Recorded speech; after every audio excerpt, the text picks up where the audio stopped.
ওহ মাই god! আমি জোটে যোগ দেওয়ার মানে কথা বলার সুযোগের জন্য আমি এটা করব না। ঘুম নিয়ে তারা মিথ্যাচার করেছে। একটা আপনার কথা ধারণা ধার কি নেই। আওয়ামী লীগ এই আমি নির্বাচনে অংশ নিলে কি ফলাফল হতে পারত? আমি জানি না আপনারা ডয়েচে ওয়েলের বন কার্যালয় থেকে সবাইকে স্বাগত জানাচ্ছি। আমি আরাফাতুল ইসলাম। প্রিয় দর্শক, আজ আমাদের সঙ্গে রয়েছেন বাংলাদেশের অন্যতম এক পরিচিত মুখ, রাজনীতিবিদ এবং আইনজীবী ব্যারিস্টার রুমিন ফারহানা। সর্বশেষ জাতীয় নির্বাচনে স্বতন্ত্র প্রার্থী হিসেবে নির্বাচন করে জয়লাভ করেছেন তিনি ব্রাহ্মণবাড়িয়া ২ আসন থেকে। ব্যারিস্টার রুমিন ফারহানা, ডয়েচে ভেলে থেকে আপনাকে স্বাগত জানাচ্ছি। ধন্যবাদ আপনাকে। শুরুতেই আপনার কাছে যেটা জানতে চাই যে মানে আপনাকে নিয়ে, আপনাকে ঘিরে গুঞ্জন, গুজব প্রচুর সোশ্যাল মিডিয়াতে শোনা যায় এবং সর্বশেষ একটি তথ্য শোনা যাচ্ছে মানে এটা গুজব বা গুঞ্জন যে আপনি এনসিপিতে যোগ দেওয়ার পরিকল্পনা করছেন এরকম একটা কথা শোনা যাচ্ছে। এটার কি কোনো ভিত্তি আছে আসলে? এটার একেবারেই কোনো ভিত্তি নাই। এবং আমি আপনাকে আজকে যেহেতু আপনি প্রশ্নটা করলেন, আপনাকে বলি যে এটা একেবারেই গুঞ্জন, একেবারেই গুজব। এটার সঙ্গে ন্যূনতম কোনো সত্যতা নাই। মানে আপনার সঙ্গে এই বিষয়ে কোন রকম যোগাযোগও করা হয়নি এনসিপির তরফ থেকে?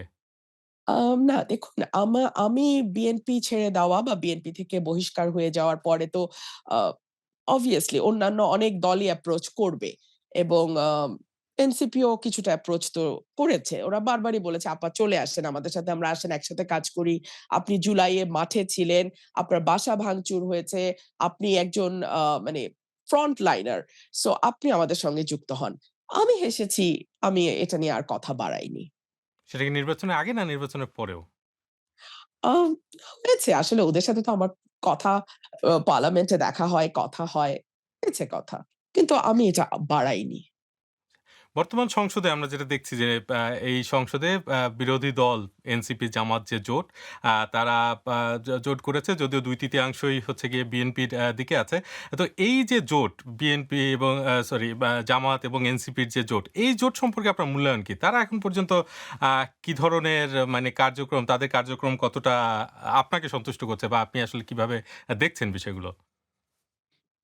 এটা তো আসলে আমাকে সন্তুষ্ট করার বিষয় নয়। আর আমি কে তাদের পারফরম্যান্স জাজ করার। তবে আমার কাছে যেটা ওদের বক্তব্য থেকে আমি পেয়েছি, সেটা হচ্ছে এটা আদর্শিক জোট নয়। এটি নির্বাচনী এবং কৌশলগত একটি জোট। যেটা এনসিপি বলেছে। আর পার্লামেন্টে আর ১০ জন সাধারণ দর্শকের মতো আমি যেটা দেখেছি, আমার কাছে মনে হয়েছে এনসিপি অনেক বেশি ভোকাল, অনেক বেশি চেষ্টা করছে পার্লামেন্টে একটা শক্ত বিরোধী ইমপ্যাক্ট তৈরি করার। সেক্ষেত্রে আমার জামাতকে কিছুটা দুর্বল মনে হয়েছে এবং এটা শুধু আমার আ পর্যবেক্ষণ না। এটা আমি অন্যান্য অনেকের সঙ্গে কথা বলে আমি এই ফিডব্যাক পেয়েছি। মানে আরেকটু যদি আপনি স্পেসিফিক বলেন যে আসলে দুর্বলতাটা কোন জায়গায় আপনার দেখছেন? আপনি নিজেও একজন সংসদ সদস্য। আপনি তো একেবারে কাছে থেকেই দেখছেন পুরো পরিস্থিতি। দেখুন, আমাদের আ জুলাই সনদ নিয়ে ২ দিনের দীর্ঘ আলোচনা হয়েছে মুলতবি প্রস্তাবের উপরে ২ দিন দীর্ঘ আলোচনা হয়েছে। এবং সেখানে আমরা সরকারি দলকে দেখেছি লিগ্যাল পয়েন্ট গুলো যেভাবে ক্লিয়ার করেছে, তার পাল্টা লিগ্যাল আর্গুমেন্ট আমরা বিরোধী দলের কাছ থেকে পাই নাই। আম আমরা আশা করেছিলাম যে সরকারি দলে যেমন আইনজীবী আছেন, বিরোধী দলেও কিন্তু প্র্যাকটিসিং লয়ার আছেন। আমি ২-৩ জনের নাম এখনই বলতে পারি। সো আমরা আশা করেছিলাম মানে সাধারণ মানুষ আশা করেছিল যে লিগ্যাল আর্গুমেন্ট যেটা, হ্যাঁ? সেটা আরো অনেক জোরদারভাবে হয়তো বিরোধী দল প্রেজেন্ট করবে। বাট আমরা সেই জায়গায় একটা খামতি বলব যে এক ধরনের খামতি আমরা লক্ষ্য করেছি। অনেক বেশি আবেগ ময় বক্তব্য দেয়া হয়েছে। তাতে কোনো দোষণীয় কিছু না। রাজনীতি আবেগের বাইরে নয়। তবে আমার মনে হয় যে যেহেতু লিগ্যাল ইস্যুস গুলোর উপর বারবার আলোকপাত করা হয়েছে, আমার কাছে মনে হয়েছে আরো অনেক বেশি জোরালোভাবে লিগ্যাল আর্গুমেন্ট গুলো দেয়া যেত। আমি আরো এক্সাম্পল দিতে পারি মানবাধিকার কমিশন আইন কিংবা বিশেষ করে সুপ্রিম কোর্টের বিচারক নিয়োগ, সচিবালয় প্রতিষ্ঠা অর্থাৎ আ বিচার বিভাগকে একটা আধুনিক বিচার বিভাগ এবং স ইন্ডিপেন্ডেন্ট নিরপেক্ষ এবং মানে ইন্ডিপেন্ডেন্ট একটা বিচার বিভাগ করবার জন্যে যেই পদক্ষেপগুলো নেয়ার আরম্ভ হয়েছিল সেই মাজদার হোসেন মামলা থেকে ১৯৯৯ সাল থেকে, সেটা কিন্তু আজকে ২০২৬ এ এসেও মুখ থুবড়ে পড়েছে। এমনকি মাজদার হোসেন সাহেবকে তার মানে সনদ স্থগিত করে দেয়া হয়েছে। এই বিষয়গুলো নিয়ে পার্লামেন্টে ঝড় তোলা যেত। ঝড় তোলা যেত। আমরা আশা করেছিলাম বিরোধী দল এই ঝড়টা তুলতে পারবে। পারে তো নাই আপনি আপনার আনফরচুনেট। এক্ষেত্রে অবদান রাখার কোনো সুযোগ নেই বা আপনি কি চেষ্টা করেছেন? যে এই ঝড় তোলার ব্যাপারে খুব আপনার খুব ইন্টারেস্টিং ব্যাপার হচ্ছে, সরকারি দল বোধগম্য কারণেই আমাকে ১ মিনিটও সময় দিতে চায় না। আপনি চিফ হুইপ এর সঙ্গে যোগাযোগ করে দেখতে পারেন, আমি কত লক্ষবার চিফ হুইপকে অনুরোধ করেছিলাম, জুলাই আলোচনায় আমাকে ৫ টা মিনিট সময় দেয়ার জন্য। উনি ওনার বসের কাছ থেকে অনুমতি নিয়ে আসবেন এবং বস ডেফিনিটলি ওনাকে অনুমতি দেয় নাই। বাট সারপ্রাইজিংলি বিরোধী দলও নিজেকে এতই কম্পিটেন্ট মনে করে যে তারা মনে করেছে যে রুমিন ফারহানার কথা বলার দরকার নাই। সো আমি বিরোধী দল থেকেও সময় পাই নাই। আমি সরকারি দল থেকেও সময় পাই নাই। সিম্পল। কিন্তু সেক্ষেত্রে আপনার কাছে মনে হয় না যে আপনি যদি তাদের সঙ্গে জোটে যোগ দেন সেক্ষেত্রে আপনার কথা বলার সুযোগটা বাড়বে? ওহ মাই গড! আমি জোটে যোগ দেয়ার মানে কথা বলার সুযোগের জন্য আমি এটা করব না। কথা বলার আরো লক্ষাধিক ফোরাম আছে। সেখানে কথা বলব। কিন্তু সেটার জন্য তো আমি নিশ্চয়ই আমার নিজস্ব একটা ইডিওলজি আছে, নিজস্ব চিন্তাভাবনা আছে, নিজস্ব পরিকল্পনা আছে। সেগুলোকে বাদ দিয়ে তো আর আমি একটা দলে যোগ দিব না জাস্ট বিকজ আমি পার্লামেন্টে ২ মিনিট কথা বলতে পারব। সংবিধান সংস্কারের যে বিষয়টি আসছে মানে এই নতুন সরকার গঠনের পর থেকে তো এটা নিয়ে প্রচুর আলোচনা হচ্ছে, বিতর্ক হচ্ছে। তো তার একটা অংশ আমরা দেখতে পাচ্ছি যে এর আগে সংবিধান সংস্কার করার কথা যে দল বলেছিল বিএনপি একটা লম্বা সময় নির্বাচনের আগেও এবং তাদের নানা রকম কর্মসূচির মধ্যে সেটা ছিল যে তো এখন দেখা যাচ্ছে সেই দলের তরফ থেকে বলা হচ্ছে যে আসলে সংবিধান সংস্কার হয় না, এটা সংশোধন হয়।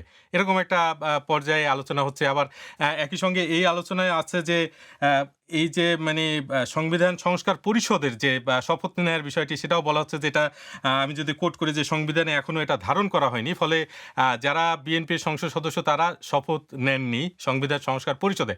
আপনিও শপথ নেননি সংবিধান সংস্কার পরিষদে। আপনার কারণটা কি ছিল?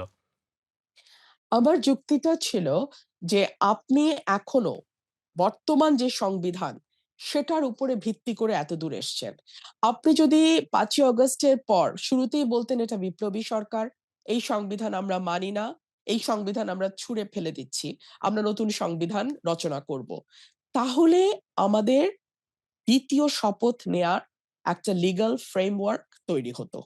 কিন্তু যেহেতু আপনি সেটি করেননি, আপনি যেহেতু বর্তমান এক্সিস্টিং সংবিধানের ১০৬ অনুচ্ছেদ অনুযায়ী শপথ নিয়েছেন এবং আপনি ১০৬ অনুযায়ী আপনি আপনার আ পুরা লেজিটিমেসি কে গত ১.৫ বছরের লেজিটিমেসি কে আপনি ১০৬ দ্বারা নির্ধারণ করেছেন।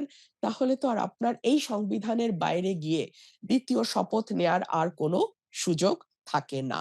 এবং আমিও মনে করেছি যে যেহেতু আমি ১ম শপথটা নিয়েছি এক্সিস্টিং সংবিধানের অধীনে, সো আমি আর ২য় শপথটা আমার পক্ষে নেয়া সম্ভব নয়। বিকজ আমি তাহলে ১ম শপথ যেটা সেটা নালিফাই হয়ে যায়। এটা আমার যুক্তি কিন্তু ছিল। এই সো এই সে যে কারণে জি, এই যে বিতর্ক, এই যে আলোচনা এখানে মানে খুবই ইন্টারেস্টিং। এটা নিয়ে তো নানা রকম আসপেক্ট ও আসছে। তার মধ্যে একটা বলছে যে তাহলে তো এই ১ম কথা হচ্ছে এই যে সংবিধানের ১০৬ অনুচ্ছেদ অনুযায়ী যে শপথ নেওয়ার প্রক্রিয়া, অন্তর্বর্তী সরকার গঠন এবং এখন পর্যন্ত যা হচ্ছে সেটা নিয়েও তো অনেকে প্রশ্ন তুলছেন যে এই শুরুতে আসলে ১০৬ অনুচ্ছেদের যে প্রয়োগ সেটা যথাযথভাবে করা হয়নি এবং আমরা দেখলাম যে এই বিচারকরা এটার আ আ দিয়েছেন এই পরামর্শ আ তারাও আসলে পদত্যাগ করেছেন। খুব অল্প সময়ের মধ্যে তাদেরকেও কেউ বলছে তাদেরকে পদত্যাগ করতে বাধ্য করা হয়েছে। কেউ বলেছেন তারা স্বেচ্ছায় পদত্যাগ করেছেন। কিন্তু তারাও পদত্যাগ করে চলে গেছেন। তো এখন যেটা আলোচনাটা আসছে যে আসলে তাইলে তো পুরো বিষয়টা নিয়েই বিতর্ক তোলার সুযোগ আছে। শুধুমাত্র এই একটা দিক না সংবিধানের যে এখন যে অন্তর্বর্তী সরকার গঠন করা হয়েছিল সেটা কি সংবিধানের যথাযথ প্রক্রিয়ায় করা হয়েছে? এখন আপনারা যে শপথ নিলেন আপনারাও কি আসলে যথাযথ প্রক্রিয়া অনুসরণ করে শপথ নিয়েছেন কিনা? দেখুন আরাফাত, এই বিষয়গুলো নিয়ে যদি কেউ প্রশ্ন তুলতে চায় ভবিষ্যতে, প্রতিটি ক্ষেত্রেই প্রশ্ন তোলা যাবে। তবে আমরা যদি আ একটা মানে লিগ্যাল জুরিসপ্রুডেন্স এর একটা আছে যে যেটা হয়ে গেছে সেটা হয়ে গেছে। হ্যাঁ? সেটা যদি আমরা সেই প্রিন্সিপাল অনুযায়ী যাই, তাহলে আসলে আপনি এটাকে যতই চ্যালেঞ্জ করেন, সময়টাকে তো আসলে পিছিয়ে নিয়ে গিয়ে আর সেটিকে আ পরিবর্তন করা সম্ভব নয়। তাই না? ধরুন আজ থেকে ১০ বছর পর যদি এটা চ্যালেঞ্জড হয়, তাহলে তো আর ১০ বছর আজকের সময়টাতে আর ফিরে যাওয়া যাবে না।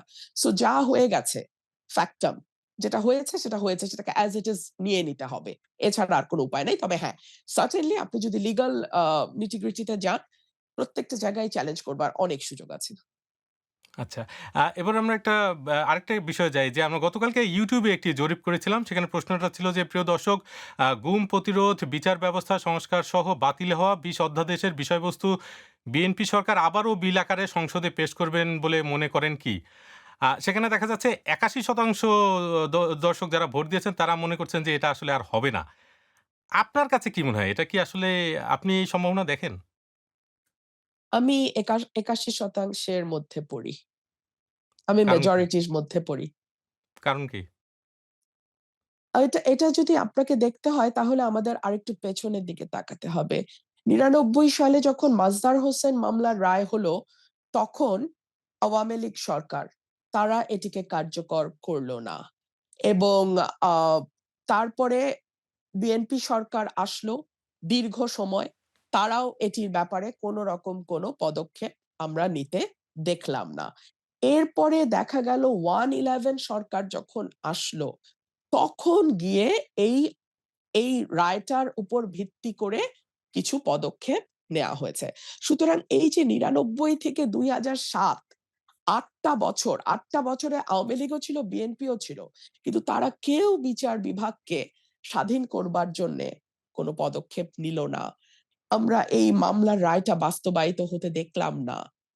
এটাই যথেষ্ট বোঝার জন্যে যে আসলে এই দলগুলো কোনদিন চায়নি বাংলাদেশের প্রতিষ্ঠানগুলো শক্তিশালী হোক।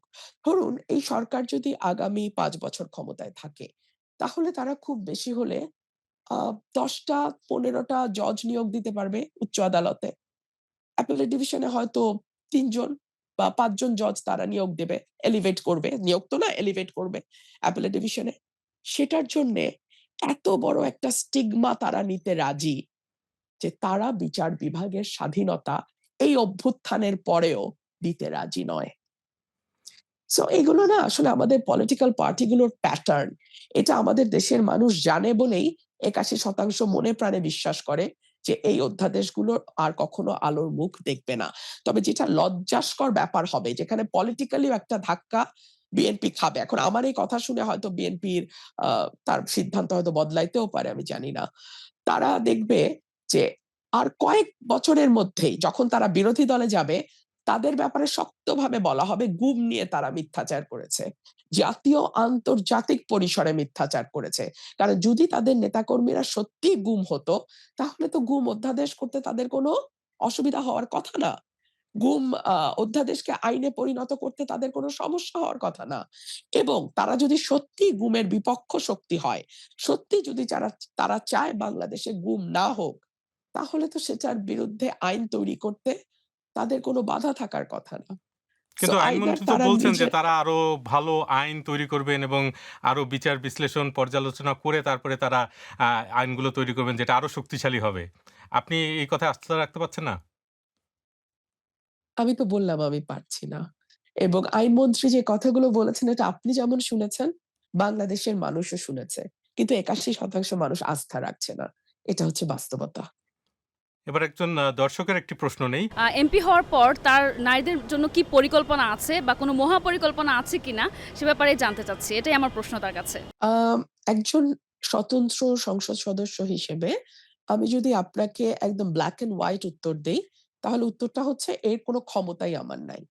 বাংলাদেশে ১৫১ টা আসন যারা পায়, যেই দল পায়, সেই দল চাইলে বাংলাদেশে যেকোনো কিছু করতে পারে। আর ১৪৯ টা আসন যারা পায়, তাদের ১০০০ টা ভালো পরিকল্পনা থাকলেও কোনো লাভ হয় না। আর সেখানে আমি একজন স্বতন্ত্র একক সদস্য। সো আমি নারীদের ব্যাপারে আ কোনো যুগান্তকারী মানে পরিকল্পনা এনে সকল কিছু যুগান্তকারী রূপ পরিবর্তন করতে পারবো সেটা নয়। তবে একজন নারী এবং একজন রাজনীতিবিদ এবং আইনজীবী হিসেবে আমি আপনাদেরকে এটুকুই বলব যে নারী হিসেবে আ আমরা অনেক সময় নিজেকে দুর্বল ভাবতে পছন্দ করি। আমরা নিজেকে অনেক সময় vulnerable বা victim role play করতে পছন্দ করি। আমরা আশা করি যে এভাবে হয়তো চললে আমার বাবা, আমার পার্টনার বা আমার সমাজ, আমার বস, আমার অফিস আমাকে জায়গা ছাড়বে, আমার জন্য একটু সহজ হবে, আমি একটু কম পরিশ্রম করে একটু বেশি আগাতে পারবো। এই মানসিকতাটা আমার মনে হয় ছেড়ে ফেলে দিয়ে আপনি চ্যালেঞ্জ আ গ্রহণ করুন এবং নিজের দক্ষতা, সততা, যোগ্যতা এবং নিজের আ যেই মেধা সেটাকে সর্বোচ্চ সততার সঙ্গে ব্যবহার করুন। আমার মনে হয় কাউকে আপনার পক্ষে রাস্তা তৈরি করে দেয়ার জন্য পরিশ্রম করতে হবে না। আপনি নিজেই যথেষ্ট হবেন আপনার রাস্তা তৈরি করবার জন্যে। এক্ষেত্রে আমার যে বিষয়টা জানার আসলে আপনি খুবই চমৎকার বলেছেন এবং আমরা যেটা দেখতে পাচ্ছি যে বাস্তবতা এই যে নির্বাচিত যে সংসদ সদস্যরা ৩০০ জন তার মধ্যে ৭ জন হচ্ছেন মাত্র নারী, ৬ জন বিএনপির থেকে নির্বাচিত আর ১ জন মাত্র স্বতন্ত্র নারী তিনি হচ্ছেন আপনি। তো আপনার সংগ্রামটা আমরা বুঝতে পারছি। কিন্তু আপনি যদি আমাদেরকে একটু বলেন যে এই যে আপনার এই পুরো প্রক্রিয়া, এই প্রক্রিয়া আপনার কাছে সবচেয়ে বড় চ্যালেঞ্জ কি ছিল? আমি একটা কথা মাঝে মধ্যে বলি, এটা অনেকে খুব মনঃক্ষুণ্ণ হন। কিন্তু সত্য তো সত্যই, তাই না? ধরুন বিএনপির মতো একটা আউট অ্যান্ড আউট অকর্মণ্য এবং ব্যর্থ দলের বোঝা তো আমি ১৭ বছর বহন করেছি, তাই না? সেটা যদি ১৭ বছর বহন করতে পারি, তাহলে আসলে নিজের স্বতন্ত্র একটা নির্বাচন আ ১ মাসের ক্যাম্পেইন করে বহন করা খুব কি কঠিন? আ কিন্তু আমাকে একটা প্রশ্ন ওয়েল যে, এই আপনি যে ব্যর্থ দল বলছেন বিএনপিকে, সেই বিএনপি তো ২০০ র বেশি আসন এই সর্বশেষ নির্বাচনে জিতেছে এবং এখন পর্যন্ত আমরা যেটা দেখি যে মানে এই নির্বাচন তো সুষ্ঠু হয়েছে বলা হচ্ছে, যদিও বিরোধী দলের পক্ষ থেকে বলা হচ্ছে যে ইলেকশন ইঞ্জিনিয়ারিং করা হয়েছে। তারা কিছু আসনে আ আ মানে এটা নিয়ে অভিযোগ করছে। আ ব্যর্থ দল মনে হচ্ছে ২ টা কারণে। আমি যেই সময়কার কথা রেফার করছি ১৭ বছর, সেই সময় তাদের ন্যূনতম কোনো সাফল্য কোনো আন্দোলনে হয়নি। যেটার ভিত্তিতে আমি জোর গলায় তাদের পক্ষে কোনো কথা বলতে পারব। But I had to build narrative every day in a new form. So that was a big challenge for me, number 1. আপনাদের শোতেও তো অসংখ্যবার ডয়েচে ভ্যালেতে ঠিকানায় সরি ঠিকানাতে না তখন খালেদ মহিউদ্দিন সাহেবের ডয়েচে ভ্যালের যে শো ডিডব্লিউ গুলো খালেদ ছিল। মহিউদ্দিন ওহ জানতে চাই। মাই জি। গড! Yes, yes, absolutely.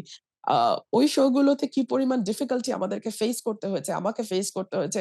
আপনি তো তার একজন আই উইটনেস ছিলেন। সো আপনি বুঝতে পারছেন আমার লড়াইটা কত কঠিন ছিল।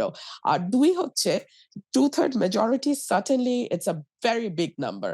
But we should not forget that Awami League did not participate in this election. তারা যদি নির্বাচনে অংশ নিত, আ আমি জানি না ফলাফল আসলে কোথায় গিয়ে দাঁড়াতো। আর একটা আপনার কথা ধারণা ধার কি নেই। আওয়ামী লীগ এই আমি নির্বাচনে অংশ নিলে কি ফলাফল হতে পারত? আমি জানি না আপনাদের কাছে নিশ্চয়ই অনেক তথ্য বা পরিসংখ্যান থাকবে। আমার কাছে পরিসংখ্যান নেই। আমি শুধু এটুকুই বলতে পারি যে কথাটা আমি বলছিলাম, আমি ধার নিয়ে বলি যে আমাদের ডেইলি সরি নিউ এজ এর কবির ভাই একটা কথা বলেছে না? যে অনেকে নাকে রুমাল চাপা দিয়ে বিএনপিকে ভোট দিয়েছে জামাতকে ঠেকানোর জন্য। নাকে রুমাল চাপা দেবার কারণটা কি জানেন?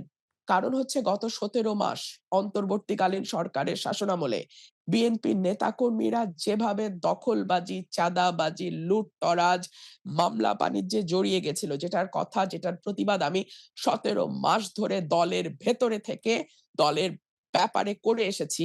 দলের ভেতরে করেছি, রিপোর্ট জমা দিয়েছি, দলের বাইরে করেছি, কোনো কাজে আসে নাই। সো মানুষ বিএনপিকে খুব ভালোবেসে 2/3 মেজরিটি দিয়েছে। এটা নিশ্চয়ই আপনিও মনে করেন না, আমরাও মনে করি না।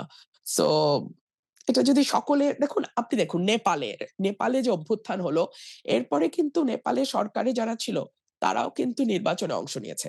কিন্তু মানুষ তাদেরকে প্রত্যাখ্যান করেছে। আপনারা যদি ফেয়ার একটা নির্বাচন দেওয়ার সাহস থাকতো, আপনারা দেখতেন, আপনারা সকল দলকে আনতেন, আওয়ামী লীগও নির্বাচন করত, বিচার চলছে, বিচার চলত। আওয়ামী লীগকে যদি মানুষ প্রত্যাখ্যান করে বিএনপিকে 2/3 দিত, তখন আপনার কাছে মনে হয় না যে এই 2/3 টা আরো অনেক বেশি মজবুত 2/3 হতো, আরো অনেক বেশি গ্রহণযোগ্য 2/3 হতো? কিন্তু সেটা তো হতে পারল না। আরেকজন দর্শকের একটি প্রশ্ন আমি একটু নিতে চাচ্ছি। রুমিন ফারহানা উনি তো সরকারে নাই, স্বতন্ত্র থেকে দাঁড়াইছে। তো এখন উনি জনগণের জন্য সরকার থেকে কিভাবে কাজগুলো আদায় করবে? জনগণ বলতে তো আ আমি নিশ্চয়ই ৩০০ আসনের জনগণ নয়।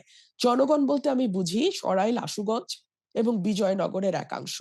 তাদের কাজ খুব ভালো চলছে আলহামদুলিল্লাহ। মানে এখন পর্যন্ত গত ১.৫ মাস ২ মাস হলো আমার আ বরাদ্দ যেটা ফিক্সড, যেটা ৩০০ এমপির কাছে বরাদ্দ যাওয়ার সেটা তো যাবেই। আর যদি সেটা না যায়, আমার এলাকায় তারা বন্ধ করে দেয়, সেটাও নিশ্চয়ই জনগণ তাদের জবাব যেভাবে দেয়ার দেবে। রুমিন ফারহানা ডয়চে ভেলেকে এই সাক্ষাৎকার দেয়ায় আপনাকে অসংখ্য ধন্যবাদ। আপনাকে অনেক ধন্যবাদ।